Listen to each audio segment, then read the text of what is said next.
So, first topic. Yeah, leveraging LinkedIn for lead generation. Well, let's start with the small one. This one. Now, I think as in the introduction, you should have a teaser for getting them hooked. So let's say in the first two sentences that you mention the pitfalls and the struggles, and then you go into the subject. Yeah. Well, the thing is, if you ask a salesperson, do you use LinkedIn for your lead generation? They all say yes. Of course, they're using it because they search on LinkedIn to find the right contact person. They possibly, maybe, hopefully scan their profile. I'm expecting that that's it for. No, Normally, what we see, yes, but what we see, yes, is about 90% of the salespeople is that's it. yeah, And then after a meeting, they try to connect and maybe possibly maybe have build some up some. DMs changing, Yeah. exchange. Yeah. And it's such a shame because this is really the opportunity you have for you as a salesperson. You also are the expert. You are the expert in what your company does, your product or your service.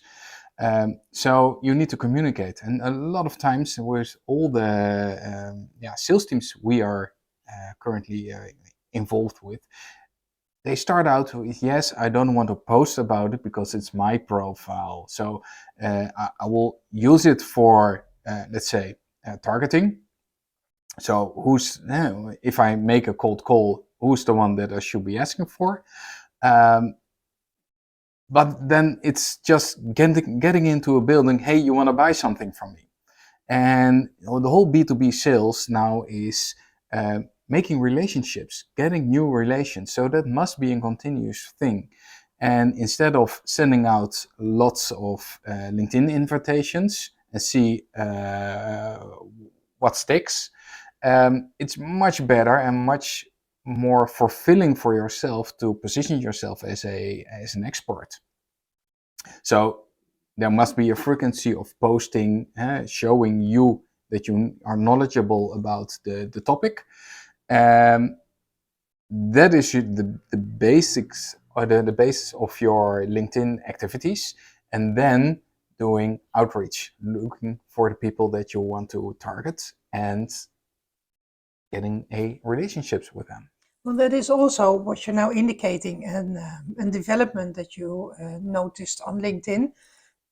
We had a time that a lot of posting, or we had a couple of years, and it started during COVID, that we needed to do a lot of outreach. Yeah. Everybody was on it, and automation tools, and inviting hundreds of people a day. Well, LinkedIn diminished that a little bit, so that you will go to hundreds per week. And now a development that LinkedIn has set in is so much more about engagement. Yeah. And the funny thing is that you say it is a combination of the posting and the reach out. With numerous of clients, we now get the feedback that because of the continuous posting, that they get a lot of feedback that their visibility in the market has grown. And they experience all kinds of developments because of their visibility within the market. So not only on the company page, because I am aware that everybody thinks, oh, okay, we're going to do all the activities on the company pages. It's so anonymous, the company page, and that's what you can expect from a company page. But this is also not the right tool to build a relationship with somebody. No.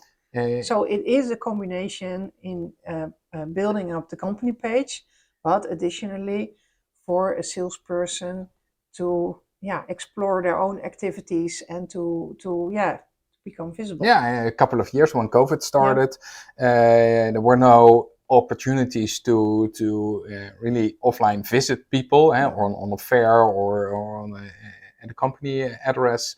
So they started sending LinkedIn outreach connections. And a lot of people say, okay, this takes too much time, so they found their way into automation.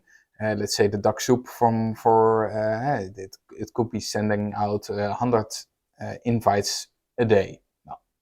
LinkedIn wasn't aware of it and started to interact with, hey, this is not a platform for volume, it's a platform for quality.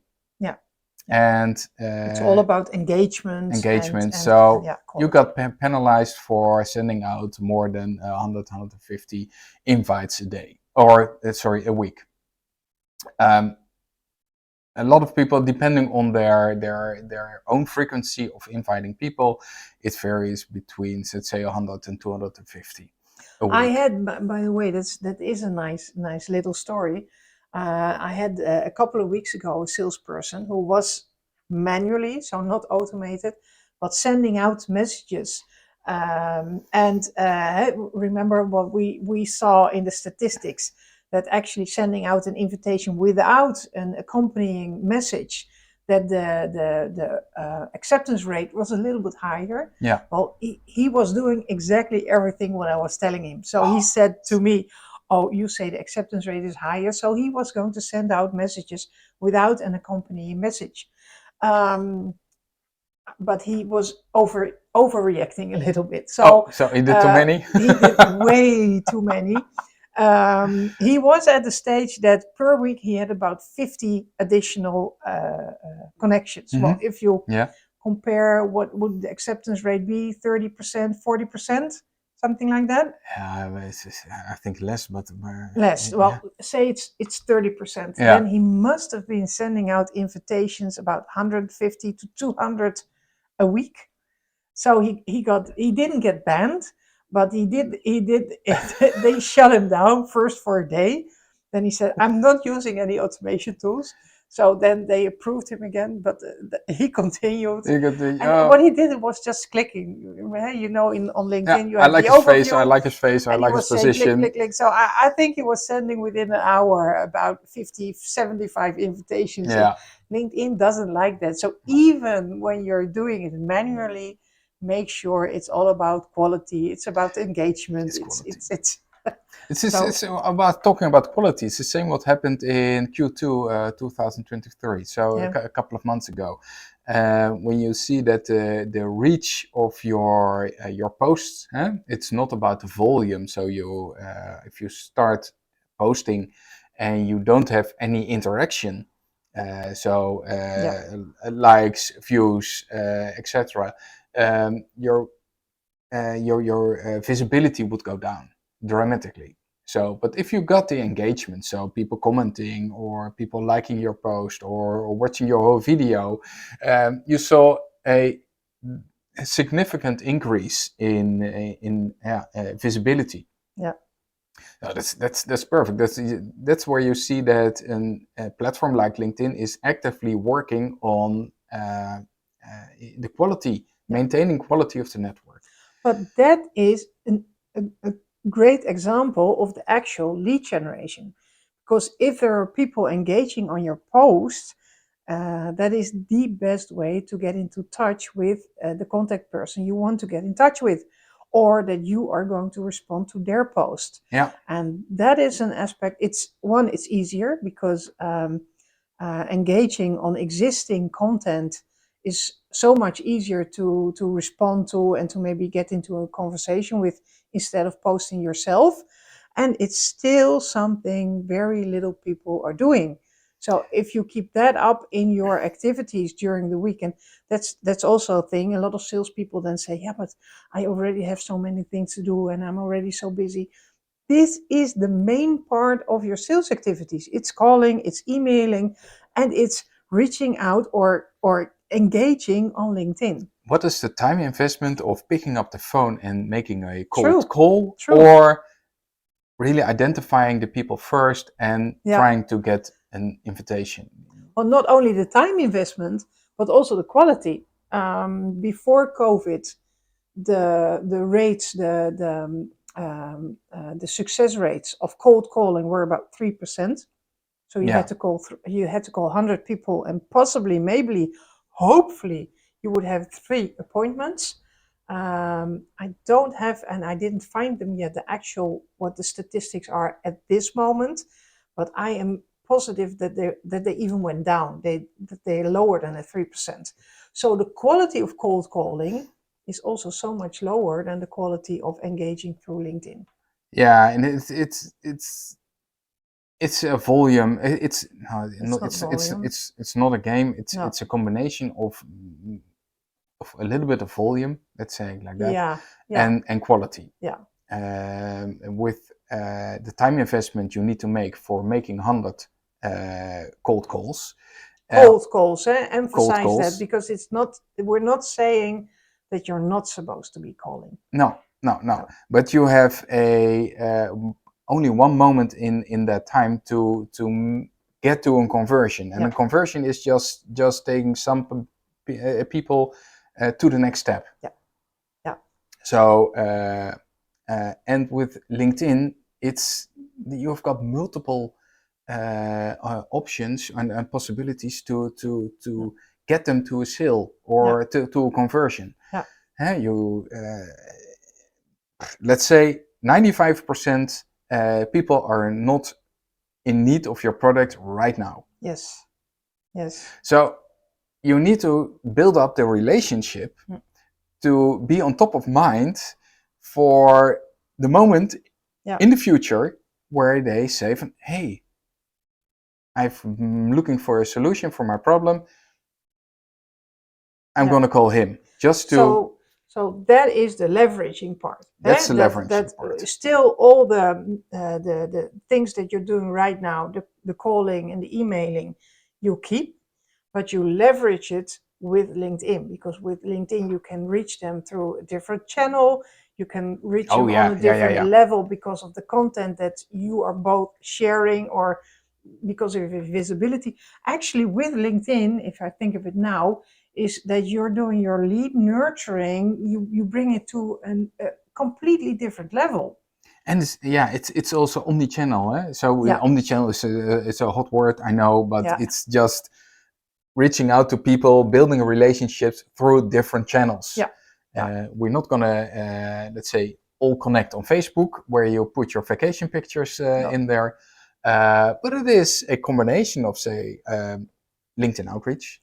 We've got a connection, we've got thank you for your relationship, and there's not that within a certain amount of time, you give them a call. Hey, I'm investing in my online network.